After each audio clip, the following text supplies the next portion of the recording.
नमस्कार। इस वीडियो में हम डिस्कस करेंगे मार्केटिंग मैनेजमेंट के marketing mix, price mix, place mix, promotion mix, branding, advertising, sales promotion, public relation और कुछ अन्य टॉपिक्स पर। इससे पहले पार्ट 49 में भी मार्केटिंग मैनेजमेंट के कुछ टॉपिक्स पे डिस्कशन हुआ था।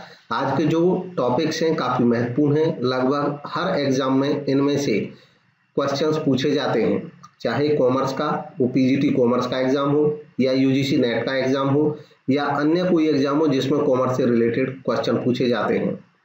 PGT commerce topic wise study का पार्ट 50 है ये और महत्वपूर्ण है सभी पीजीटी रिक्रूटमेंट एग्जाम्स के लिए।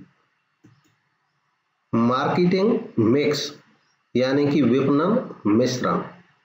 मार्केटिंग मिक्स को आसान भाषा में समझें तो मार्केटिंग से रिलेटेड जितनी भी कोशिश, जितने भी तरीके अपनाए जाते हैं मार्केटिंग मैनेजर्स के द्वारा ताकि वो ग्राहकों को आकर्षित कर सकें, उन सबको मिलाकर के मार्केटिंग मिक्स बोलते हैं। जेम्स क्लीटन ने यह टर्म मार्केटिंग मिक्स ईजाद की, उन्होंने सबसे पहले ये टर्म कोइन की। जेम्स क्लीटन ने डिस्क्राइब किया मार्केटिंग मैनेजर को कि मार्केटिंग मैनेजर एक मिक्सर होता है इंग्रेडिएंट्स का, यानी कि जो मार्केटिंग मिक्स में जितने भी टेक्निक्स होते हैं, उसके टूल्स होते हैं, एलिमेंट्स होते हैं, उन सारे इंग्रेडिएंट्स यानी कि घटकों का ये एक मिश्रण करने वाला होता है। मतलब मार्केटिंग मैनेजर वह व्यक्ति होता है जो मार्केटिंग के सारे टूल्स का अच्छे तरीके से उपयोग करता है। Marketing mix is the set of marketing tools. Marketing mix marketing tools का एक सेट है जिसको कि कोई फर्म उपयोग करती है, कोई फर्म उसका प्रयोग करती है, यूज करती है अपने मार्केटिंग ऑब्जेक्टिव्स को अचीव करने के लिए एक टारगेट मार्केट में। टारगेट मार्केट का मतलब उस मार्केट से है, उन व्यक्तियों से है जिनको एक फर्म अपना टारगेट बनाती है कि हमें इन लोगों को अपना कंज्यूमर बनाना है, कस्टमर बनाना है, इन लोगों तक अपना सामान पहुंचाना है। जिनको टारगेट करती है उस पूरे समूह को टारगेट मार्केट कहते हैं। मार्केटिंग मिक्स से रिलेटेड जितने भी एलिमेंट्स हैं अलग अलग थिंकर्स ने अलग अलग तरीके से बताया है। सबसे ज्यादा मान्य और प्रचलित अवधारणा मार्केटिंग मिक्स के एलिमेंट्स की दी है एडमंड जेरोम मैककार्थी ने। इन्होंने 4 P's ऑफ मार्केटिंग नाम से 1960 में यह अवधारणा दी। इसके तहत उन्होंने 4 P बताए मार्केट के लिए, मार्केटिंग के लिए, कि मार्केटिंग में जो हमें डिसीजन लेने होते हैं वो 4 चीजों पे डिपेंड करते हैं, 4 P's पे, जिसमें प्रोडक्ट, प्राइस, प्लेस और प्रमोशन शामिल है। हालांकि जो मार्केटिंग के 4 P's हैं, ये 4 P एक सेलर के व्यू को बताते हैं कि सेलर अपनी तरफ से जब मार्केटिंग करता है तो वो किन किन चीजों पे फोकस करता है। अल्टीमेटली ये एक बायर को, एक खरीदार को इन्फ्लुएंस करने के लिए होते हैं। प्रोडक्ट में प्रोडक्ट से रिलेटेड डिसीजन, प्रोडक्ट का डिजाइन कैसे करना है, प्राइस में प्राइस क्या तय करना है, प्लेस में किस तरीके से वो पर्टिकुलर प्लेस पे सामान पहुंचाना है यानी कि डिस्ट्रीब्यूशन कैसे करना है, और प्रमोशन में लोगों को आकर्षित कैसे करना है। अल्टीमेटली ये चारों ही बायर को इन्फ्लुएंस करते हैं। तो बायर की तरफ से इन चारों को कैसे देखा जाता है इसको बताया रॉबर्ट लॉटर बॉर्न ने, और इनको हम 4 C's के नाम से जानते हैं। ये 4 P's का एक रिस्पॉन्स है। 4 P प्रोड्यूसर की तरफ से यानी कि जो मार्केटर है उसकी तरफ से, सेलर की तरफ से, और 4 C बायर की तरफ से, बायर की क्या अप्रोच है। तो जितने भी P's हैं, जैसे जो मार्केटर है वो प्रोडक्ट से रिलेटेड अपनी रणनीति बनाता है, प्रोडक्ट को पहुंचाता है कस्टमर के पास। कस्टमर के लिए वो प्रोडक्ट एक सॉल्यूशन होता है उसकी नीड का, यानी कि कस्टमर को जरूरत थी किसी चीज की, उसको गर्मी लगती है तो उसको एसी की जरूरत थी, तो कंपनी ने अपना प्रोडक्ट एसी पहुंचाया और यह एसी सॉल्यूशन हो गया उसकी गर्मी की प्रॉब्लम का कस्टमर का। ठीक वैसे ही सारे P, प्राइस, प्राइस जो होता है वो चार्ज करता है सेलर, और बायर के लिए वो कॉस्ट होती है, कस्टमर कॉस्ट है ये। प्लेस, प्लेस मतलब किस तरीके से सही प्लेस पे पहुंचाया जाए सामान को, और सही प्लेस पे पहुंचाया जाएगा तो कस्टमर के लिए सुविधा होगी, कस्टमर उसको अपनी कन्वीनियंस के तौर पे देखता है। प्रमोशन, प्रमोशन मतलब लोगों को आकर्षित करना। अब लोगों को आकर्षित करने के लिए उन तक अपनी बात पहुंचाना होता है, मार्केटर को इन्फॉर्म करना होता है उनको एडवर्टीजमेंट के थ्रू या अन्य प्रमोशनल जो एक्टिविटीज होती हैं उनके माध्यम से। वो सारी एक्टिविटीज बायर की तरफ से एक कम्युनिकेशन होती है, मतलब बायर को कम्युनिकेशन हो जाती है, बायर को इसी से पता चलता है कि सेलर किस तरह की स्कीम, किस तरह का प्रोडक्ट प्रोवाइड करा रहे हैं।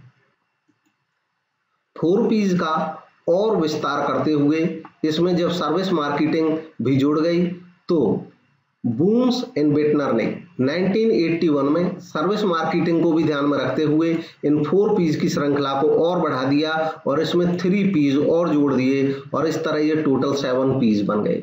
7Ps जब बन गए तो पहले जो 4P थे, प्रोडक्ट, प्राइस, प्लेस, प्रमोशन, इनमें 3Ps और जुड़ गए। पीपल, लोग जिन तक सामान पहुंचना है, प्रोसेस, जो प्रोसेस अपनाई जानी है, और फिजिकल यानी कि उसका फिजिकली सर्टिफाई होना, उसका प्रमाण होना। अब मार्केटिंग के जो 4 महत्वपूर्ण एलिमेंट है 4Ps, उन चारों को हम डिटेल में समझेंगे। सबसे पहले बात करते हैं प्रोडक्ट के बारे में।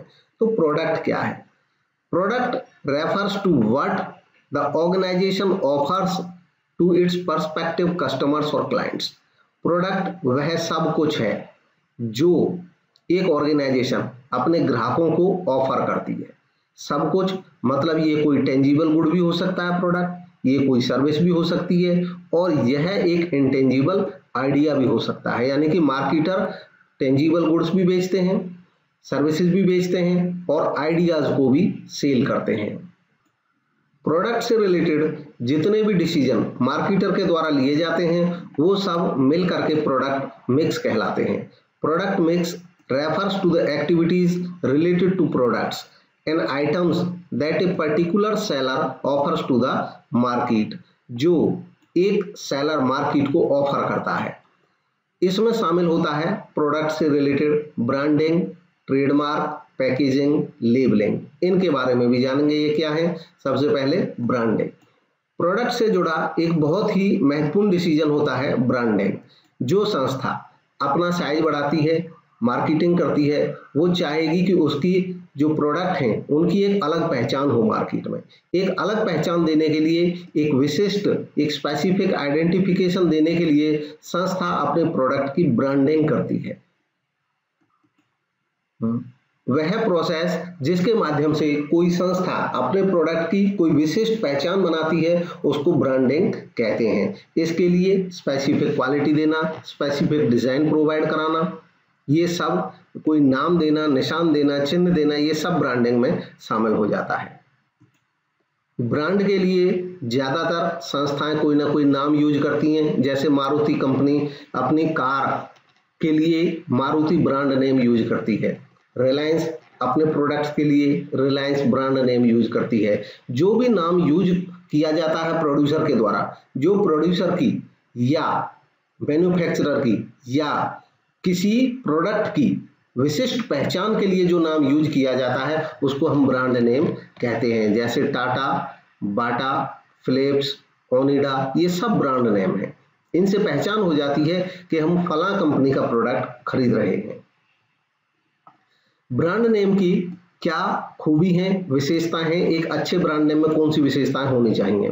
ब्रांड नेम सिंपल होना चाहिए, शॉर्ट होना चाहिए, मीनिंगफुल होना चाहिए, आसानी से प्रोनाउंस करने लायक होना चाहिए, सजेस्टिव होना चाहिए, डिस्टिंक्टिव होना चाहिए। मतलब ब्रांड नेम में ये खूबियां होंगी तो लोगों के आकर्षण का एक कारण भी बनता है वो, और वो सजेस्टिव भी होना चाहिए। जैसे उजाला सुप्रीम, अगर ये किसी ब्रांड का नाम है तो सभी लोगों के सामने उजाला आते ही उनको लगता है कि ये एक खास टाइप का, इस तरीके का कोई प्रोडक्ट होगा। वो लोगों को एक होप दिखाता है, एक सजेशन देता है कि भी ये कपड़ों की धुलाई के लिए यूज किया जा सकता है। ब्रांडिंग के एडवांटेज क्या है? कोई कंपनी जब ब्रांडिंग यूज करती है तो उसका फायदा क्या है? देखिए अगर ब्रांडिंग यूज नहीं करेंगे, जैसे मान लो एक किसान है और वो किसान अपने खेत में बहुत अच्छा गेहूं उगाता है, उसकी क्वालिटी अच्छी और मार्केट में उसको पहुंचा देता है, लेकिन हम जानते हैं कि अब किसी को भी पता नहीं चलेगा कि ये कौन सा वीट था जिसका आटा बहुत अच्छा था। मान लो लोगों को बहुत अच्छा लगा कि ये वाला आटा अच्छा था, लेकिन दोबारा कभी वो उस किसान तक नहीं पहुंच पाएंगे और इस चीज का बेनिफिट भी उस किसान को कभी भी नहीं मिलने वाला है, क्योंकि किसी को पता ही नहीं है कि ये किसका वीट था जिसका ये आटा है। इसलिए जो बड़ी संस्थाएं होती हैं वो क्या करती हैं, वो ब्रांडिंग करती हैं। जैसे जब कोई मटेरियल तैयार करती हैं, मान लो कोई कंपनी गारमेंट्स बनाती है और वो बहुत ही आरामदायक कपड़ा बनाती है और बेचती है, तो वो उसको एक ब्रांड नेम दे देती है। कोई भी कंपनी अपना ब्रांड नेम देगी, तो जब ब्रांड नेम देगी और लोगों को मान लो वो अच्छा लगा, तो अगली बार जब लोग जाएंगे मार्केट में तो वो नाम से मांगेंगे कि पीटर इंग्लैंड की हमको शर्ट चाहिए। मतलब क्या हुआ, उस कंपनी ने अपनी एक पहचान बना ली और उसका फायदा ये हुआ कि अब उनको मदद मिलेगी इस नाम से अपना सामान बेचने में।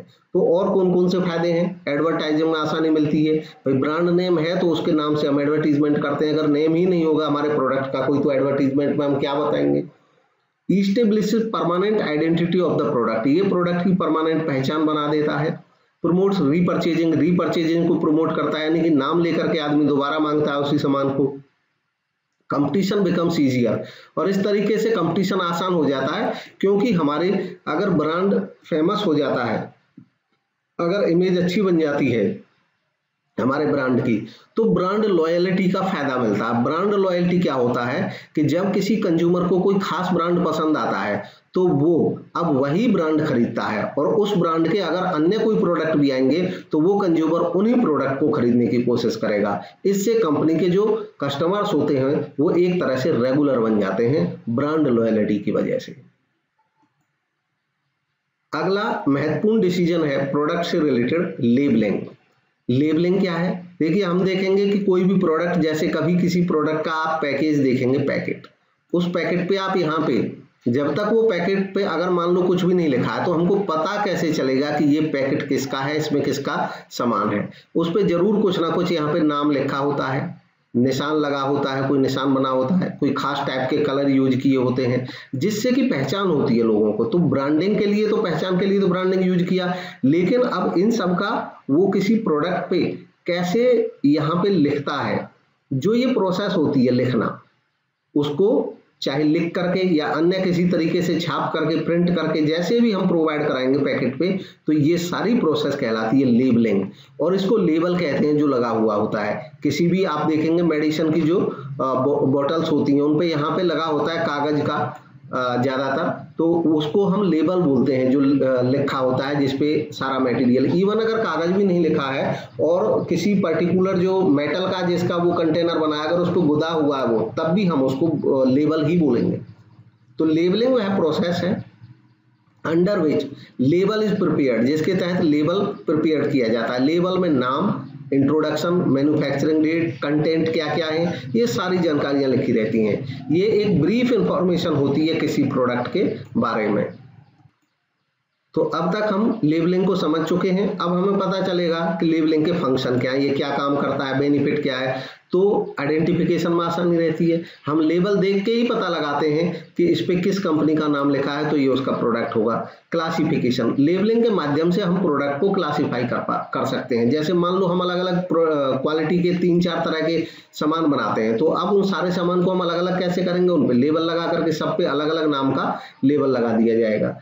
प्रमोशन, इससे प्रमोट करने में भी मदद मिलती है अपने आइडिया को, मतलब संवर्धन, बिक्री बढ़ाने के लिए जो प्रयास किए जाते हैं उन सबको प्रमोशन कहते हैं, उसमें भी मदद मिलती है। इंफॉर्मेशन, जानकारी देने में मदद मिलती है, क्योंकि लेबलिंग पे हम जानकारी लिख देते हैं कैसे यूज करना है उस आइटम का, कब तक यूज करना है, क्या सावधानियां बरतनी है, ये सारी इंफॉर्मेशन हम लेबलिंग के माध्यम से देते हैं। लीगल रिक्वायरमेंट, अगली बात है कि जो लेबलिंग है यह एक लीगल रिक्वायरमेंट है, एक कानूनी आवश्यकता भी है, क्योंकि बहुत सारे प्रोडक्ट ऐसे होते हैं जिन पे हमें ये लिखना जरूरी है कि उसमें क्या कंटेंट है या उसका रेट क्या है। ये सरकार के जो नियम है उनके तहत जरूरी होता है प्राइस लिखना। इसके अलावा मैच्योरिटी डेट क्या होगी इस प्रोडक्ट की, यह भी लिखना आवश्यक होता है। तो ये सारी चीजें हम लिख पाते हैं, क्यों? क्योंकि हम लेबल लगाते हैं, लेबल के माध्यम से ही हम ये सारी चीजें लिख पाते हैं। नेक्स्ट है पैकेजिंग। पैकेजिंग जो डिसीजन है ये भी एक प्रोडक्ट से जुड़ा काफी महत्वपूर्ण डिसीजन है, और पैकेजिंग वह प्रोसेस है जिसके माध्यम से डिजाइन किया जाता है और प्रिपेयर किया जाता है कंटेनर्स को, जिन कंटेनर्स में प्रोडक्ट को हम पैक करते हैं। आप किसी भी कंपनी का कोई प्रोडक्ट देखेंगे तो उसके साथ पैकेज जरूर होता है। आप टूथपेस्ट यूज करते होंगे पेप्सोडेंट का या किसी का भी, तो आप देखेंगे कि वो एक पैकेज में रख करके, पैकेट में रख करके आता है, तो यही पैकेजिंग होती है। अब पैकेजिंग के फायदे क्या हैं? इसके कई फायदे हैं। पैकेजिंग के भी प्रोटेक्शन, एक तो सामान सुरक्षित रहता है, पैकेट के अंदर रहता है, तो आइडेंटिफिकेशन, उससे पहचान भी हो जाती है, क्योंकि संस्था अपना लेबल लगा देती है, अपना ब्रांड नेम लिख देती है, तो ग्राहकों को पहचानने में आसानी रहती है। कन्वीनियंस, सुविधा होती है, इवन यूज में भी सुविधा होती है। जैसे हम देखेंगे बहुत सारी चीजें ऐसी होती हैं जो लिक्विड फॉर्म में होती हैं। आई ड्रॉपर है, अब ड्रॉप डालना बड़ा मुश्किल हो जाता अगर हम अगर उसको एक कंटेनर में नहीं रखते, हम ड्रॉप्स को कंटेनर रखने की वजह से वो आसानी से यूज भी हो जाती है, तो एक सुविधा भी होती है ग्राहक को हैंडलिंग में। इसके अलावा प्रमोशन, और ये प्रमोशन का भी एक माध्यम है। प्रमोशन का माध्यम कैसे है कि आजकल जो कंपनीज है, मल्टीनेशनल कंपनीज, वो बहुत ही आकर्षक पैकेज तैयार करती हैं, और उस पैकेट को देखकर ही लोगों को सामान की क्वालिटी का अंदाजा लगने लगता है। तो जब बहुत अच्छा पैकेट बनाया जाता है, लोगों को आकर्षित करता है, तो इसका मतलब कंपनी इस तरीके से अपनी सेल बढ़ाने की कोशिश कर रही होती है, और सेल बढ़ाने की कोई भी कोशिश जो है वो प्रमोशन कहलाती है। नेक्स्ट है प्राइस। अगला किसी भी कंपनी के प्रोडक्ट से जुड़ा हुआ एक महत्वपूर्ण फैसला होता है प्राइस, यानी कि कीमत तय करना। इसके अंतर्गत कोई भी प्रोड्यूसर अपने प्रोडक्ट का या सर्विस का एक प्राइस तय करता है, जिस प्राइस पे वो सामान को बेचेगा।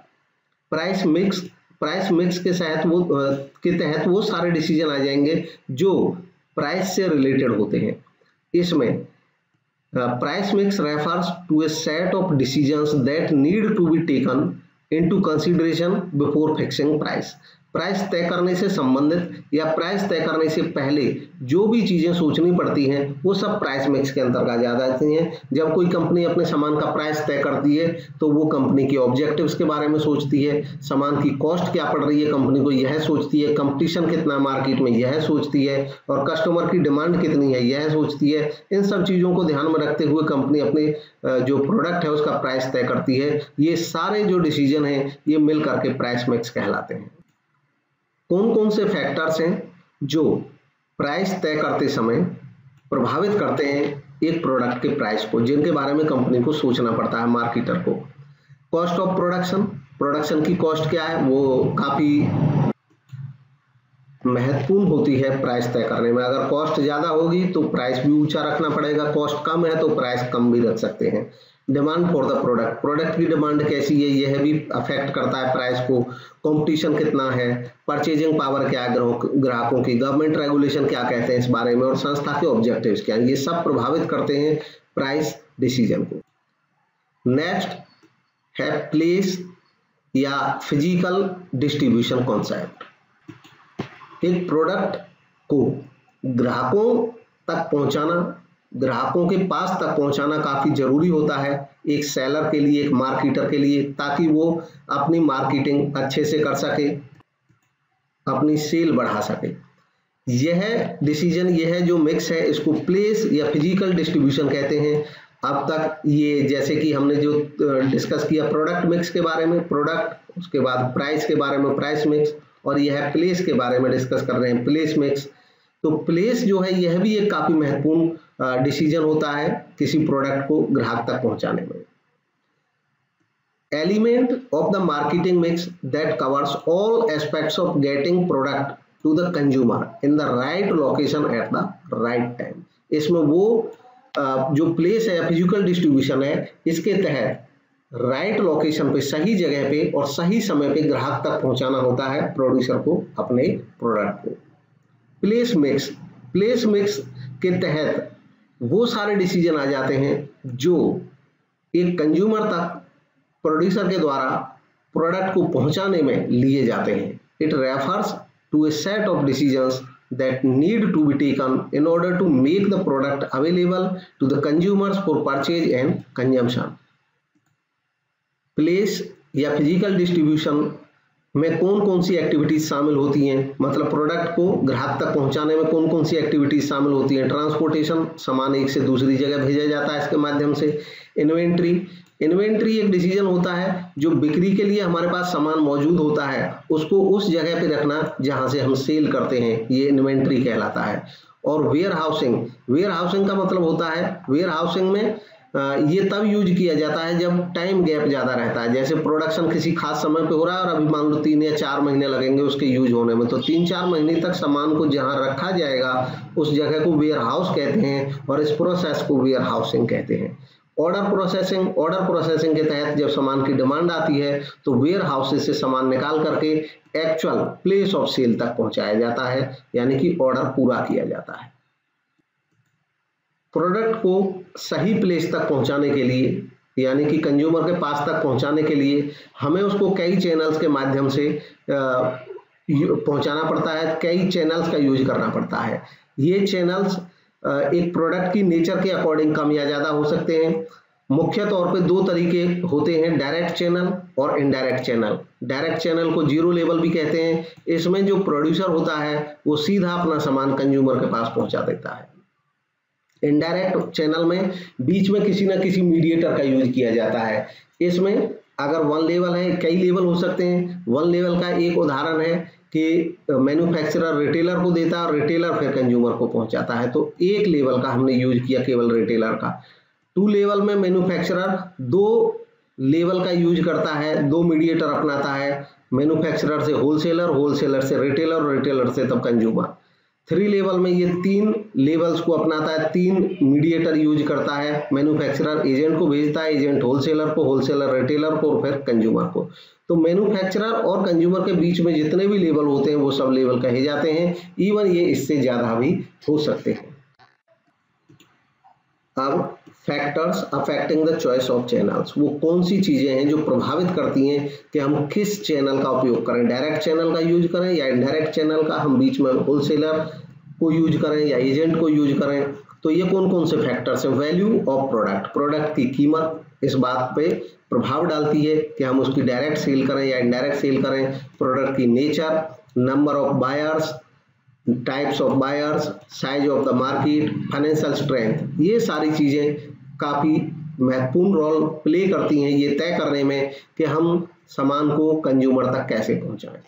नेक्स्ट है प्रमोशन कॉन्सेप्ट। अब प्रमोशन जो है, प्रमोशन का मतलब वो सारी एक्टिविटीज जो अपनी बात को, अपने मैसेज को कंज्यूमर तक पहुंचाने के लिए मार्केटर यूज करता है ताकि उसकी सेल बढ़े।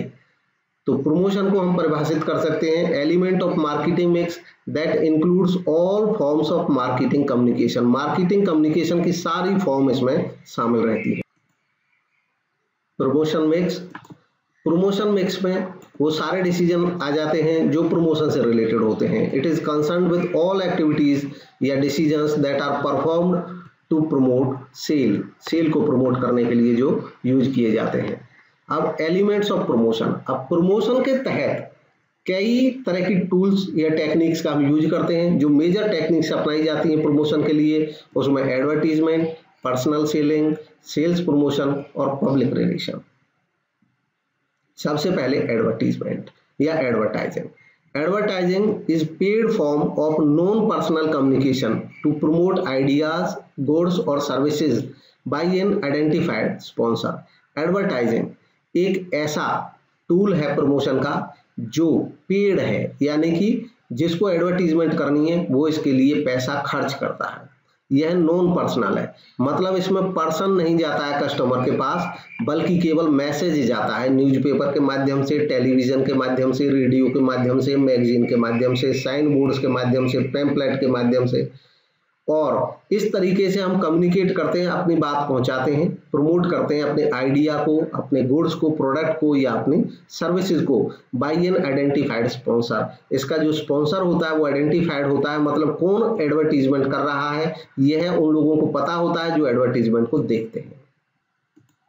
एडवर्टीजमेंट के मेरिट क्या है, क्या फायदा है एडवर्टीजमेंट का। मास रीच, ये एक ही बार में करोड़ों लोगों तक पहुंच जाता है। Enhance customer satisfaction, customer satisfaction को बढ़ाता है। अगर कोई कस्टमर किसी खास प्रोड्यूसर का कोई सामान यूज करता है और जब वो एडवर्टीजमेंट देखता है उस सामान की तो एक तरह से उसको संतुष्टि मिलती है कि उसने जो सामान खरीदा है वो सही ही होगा, क्योंकि कंपनी अच्छी है, वो एडवर्टीजमेंट भी कर रही है। एक्सप्रेसिवनेस, एडवर्टीजमेंट के माध्यम से एक एक्सप्रेशन पूरा दिया जा सकता है, अपने सामान के बारे में जानकारी दे दी जाती है पब्लिक को। इकोनॉमिकल, ये सस्ता भी रहता है, लेकिन याद रखें सस्ता तभी रहेगा जब इसको हमको बड़े एरिया में पहुंचाना हो। जैसे किसी कंपनी को पूरे इंडिया भर में लोगों को इन्फॉर्म करना अपने प्रोडक्ट के बारे में, तो उस समय उसके लिए एडवर्टीजमेंट सबसे सस्ता माध्यम होगा, बाकी माध्यम महंगे ही पड़ेंगे। हालांकि एडवर्टीजमेंट की कुछ लिमिटेशंस भी हैं। लेस फोर्सफुल, ये कम प्रभावी होता है एडवर्टीजमेंट में, क्योंकि इम्पर्सनल होता है ये कि न्यूज़पेपर आया उसमें एडवर्टीजमेंट है, लोग एडवर्टीजमेंट को पढ़ें नहीं पढ़ें ये उनके ऊपर है। लैक ऑफ फीडबैक, कोई फीडबैक की कमी रहती है, फीडबैक नहीं मिल पाता है कि लोगों ने एडवर्टीजमेंट के बारे में क्या राय दी, प्रोड्यूसर को ये पता नहीं चलता है।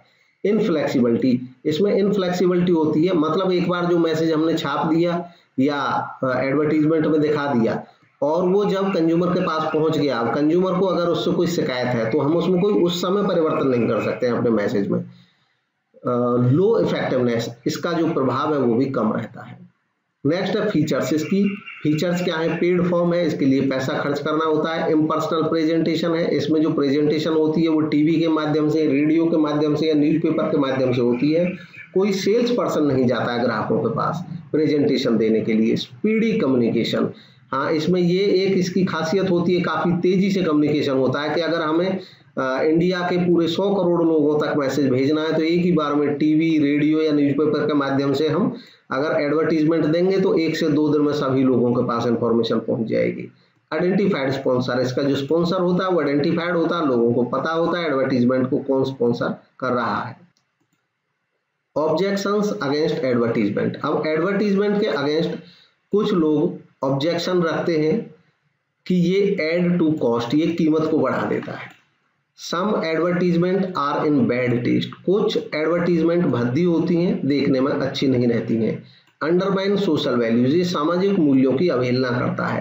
कंफ्यूजेज द बायर्स, ये बायर को कंफ्यूज करता है, बायर को लगता है कि पता नहीं कौन सा सामान सबसे अच्छा है, क्योंकि सारे प्रोड्यूसर ही अपने सामान को सबसे अच्छा बताते हैं। Encourages sale of inferior goods, inferior goods की भी ज़्यादा से ज़्यादा एडवर्टीजमेंट कर दी जाए तो वो गुड्स भी बिक जाती है, उनकी सेल को ये बढ़ोतरी देता है। नेक्स्ट है पर्सनल सेलिंग, अब पर्सनल सेलिंग भी प्रमोशन की एक काफ़ी अच्छी टेक्निक है। पर्सनल सेलिंग में फेस टू फेस इंटरेक्शन होता है सेलर के और बायर के बीच में। इसमें जो प्रोड्यूसर्स होते हैं, मैन्युफैक्चरर्स होते हैं या मार्केटर्स होते हैं, वो सेल्समैन नियुक्त करते हैं जो कि सीधे कंज्यूमर से फेस टू फेस इंटरेक्शन करते हैं। पर्सनल सेलिंग के फीचर्स हैं पर्सनल इंटरेक्शन, व्यक्तिगत बातचीत होती है खरीदने वाले में और बेचने वाले में। टू वे कम्युनिकेशन है, बेचने वाला अपनी बात बताता है कंज्यूमर को और कंज्यूमर की क्वेरीज भी लेता है और कंज्यूमर की क्वेरीज को शांत करता है। बेटर रिस्पॉन्स, इसका जो रिस्पॉन्स है वो कंपैरेटिवली अच्छा रहता है। रिलेशनशिप, इसमें एक लंबी रिलेशनशिप बनती है सेलर और बायर के बीच में, क्योंकि वो फेस टू फेस एक दूसरे की जो बातें हैं उनको सुनते हैं और समझते हैं। Qualities of a good salesman, अब एक अच्छे सेल्समैन की क्या क्वालिटी होनी चाहिए। एक सेल्समैन में कई तरह की खूबियां या क्वालिटीज होनी चाहिए, जैसे कि फिजिकल क्वालिटीज, फिजिकल में उसकी पर्सनैलिटी, स्टेमिना, हेल्थ और टॉलरेंस होना चाहिए उसमें। मेंटल क्वालिटीज में मेंटल अलर्टनेस का होना जरूरी है, शार्प मेमोरी होनी चाहिए, इनिशिएटिव होना चाहिए, इमेजिनेशन होना चाहिए, सेल्फ कॉन्फिडेंस होना चाहिए। सोशल क्वालिटीज में उसमें सोशेबिलिटी होनी चाहिए, टैक्ट्स होने चाहिए उसके पास, उसका कैरेक्टर साउंड होना चाहिए, उसकी नेचर स्वीट होनी चाहिए। वोकेशनल क्वालिटीज में उसको प्रोडक्ट की पूरी नॉलेज होनी चाहिए, नॉलेज ऑफ कॉम्पिटिटिव प्रोडक्ट, जो कॉम्पिटिटिव प्रोडक्ट्स हैं उनकी भी नॉलेज होनी चाहिए, वो प्रॉपर ट्रेंड होना चाहिए और उसका एप्टीट्यूड राइट होना चाहिए। सेल्स प्रमोशन, अब सेल्स प्रमोशन में all marketing activities to increase the sale other than the advertising, personal selling and publicity, advertising, personal selling और पब्लिसिटी को छोड़ करके जितने भी प्रयास होते हैं मार्केटर के, वो सब सेल्स प्रमोशन के दायरे में आ जाते हैं। सेल्स प्रमोशन जो टेक्निक्स हैं वो शॉर्ट टर्म बेसिस पे चलाई जाती हैं कस्टमर्स को डायरेक्ट अट्रैक्ट करने के लिए। कुछ टेक्निक्स के उदाहरण है सेल्स प्रमोशन के, रिबेट, डिस्काउंट, रिफंड ऑफर देना, product combination, quantity gifts. Quantity gifts, instant draw, assigned gift, lucky draw, usable benefit, full finance, zero down payment, 0% interest, EMIs, free samples, contest. देखिए ये क्योंकि काफ़ी लंबा टॉपिक है और अगर इन चीज़ों की जो टर्म्स हैं अगर इनको समझने में परेशानी है या और डिटेल देखना है तो मैं आपको सजेस्ट करूंगा कि मेरे इसी यूट्यूब चैनल पे 12th क्लास का बिजनेस स्टडीज़ से रिलेटेड नोट्स है। बिजनेस स्टडीज़ का जो टॉपिक है वो वहाँ से पढ़ें तो आपको इनकी एक एक आइटम की डिटेल मिलेगी, जिनको इवन जो मार्केटिंग से रिलेटेड या फाइनेंस से रिलेटेड जो टॉपिक्स हैं आप उनको एकदम डाउन टू अर्थ देखना चाहते हैं, उनके फंडामेंटल समझना चाहते हैं तो 12th क्लास की बिजनेस स्टडीज़ की पूरी वीडियोस अपलोडेड हैं, आप उनको देख सकते हैं। आप प्लेलिस्ट में जाएंगे और 12th क्लास बिजनेस स्टडीज़ की जो प्लेलिस्ट है उसमें जाकर के इन वीडियोस को देख सकते हैं। नेक्स्ट है पब्लिक रिलेशन। अब पब्लिक रिलेशन क्या है? जैसा कि नाम से पता चल रहा है, पब्लिक रिलेशन, पब्लिक के साथ अच्छे relation. According to British Institute of Public Relations, public relation is the deliberate का मतलब होता है जिसको हम प्रयास करके करते हैं, जिस काम को अचानक या अनायास नहीं होता हो। डेलिब्रेट जो है ये बाई चांस का एक उल्टा है। Deliberate, planned, sustained effort to establish and maintain mutual understanding between the organisation and the public. यही इसका मुख्य मकसद भी होता है कि ऑर्गेनाइजेशन जो संस्था है हमारी और पब्लिक यानी कि जो आम जन है, आम जनता, इनके बीच में एक अच्छी अंडरस्टैंडिंग डेवलप करना ताकि रिलेशन अच्छे रहे। कोई भी संस्था चाहेगी कि पब्लिक के साथ उसके अच्छे रिलेशन हो, अच्छे रिलेशन होंगे तो संस्था की गुडविल बढ़ेगी, इमेज बढ़ेगी और इस तरीके से वो अपने बिजनेस करने में लंबे समय तक सफल होगी। Role of public relation, public relation का क्या रोल होता है एक संस्था के लिए, क्यों पब्लिक रिलेशन अच्छे मेंटेन करने चाहिए संस्था को? मोर क्रेडिबल, इससे संस्था की क्रेडिबिलिटी बढ़ती है। लेस एक्सपेंसिव, इसमें एडवर्टीजमेंट की तरह बहुत ज़्यादा खर्चा भी नहीं करना होता है। बेटर इमेज, इससे अच्छी इमेज बनती है संस्था की। इंक्रीज सेल, और इमेज अच्छी बनती है, गुडविल अच्छी होती है तो सेल भी बढ़ती है। और अट्रैक्ट पब्लिक, इससे पब्लिक अट्रैक्ट होती है। गुड रिलेशन, और अच्छे रिलेशन बनते हैं। अब है कि पब्लिक रिलेशन अच्छे बनाए रखने के लिए कौन कौन से टूल्स हैं, क्या टूल्स हैं जिनका यूज कर सकती है एक संस्था? न्यूज के माध्यम से अपनी संस्था के बारे में अच्छी न्यूज प्रसारित करना, अपनी संस्था की तरफ से जब कोई अच्छे प्रोग्राम्स चलाएं तो न्यूज के माध्यम से आम पब्लिक तक अपनी बात पहुंचाना। स्पीच या सेमिनार्स कराना, इवेंट एंड फेयर्स कराना, रिटर्न मटेरियल प्रोवाइड कराना, पब्लिक वेलफेयर एक्टिविटीज में हिस्सा लेना और कल्चरल एक्टिविटीज में हिस्सा लेना या उनको स्पॉन्सर करना। इस तरीके से एक संस्था अपनी इमेज को लोगों के साथ बेटर बना के रख सकती है, जिससे उसके जो पब्लिक रिलेशन हैं वो अच्छे बनते हैं। तो ये था आज का डिस्कशन हमारा मार्केटिंग मिक्स से जुड़े एलिमेंट्स के बारे में। खास तौर पे पार्ट 50 था ये PGT commerce topic wise study का। नेक्स्ट पार्ट में अभी मार्केटिंग से रिलेटेड कुछ और थ्योरीज लेकर आएंगे। वीडियो देखने के लिए धन्यवाद। अच्छा लगा तो लाइक करें और कमेंट के माध्यम से अपने विचार भी आप रख सकते हैं। Thank you for watching.